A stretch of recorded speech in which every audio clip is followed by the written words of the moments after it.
अरे गोसेरा दिल के भीतर खोए गोसेरा बाहर में सभी के सबरा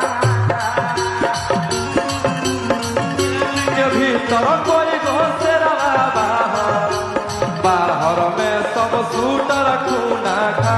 भैया भैया और भैया मैं आपके लिए एक मगही गाना लिखूंगा खुद से और आपको गाना पड़ेगा भैया। बहुत डिमांड है भैया आपका मगध में, लोग सुनना चाहते हैं मगही लैंग्वेज आपके मुंह से।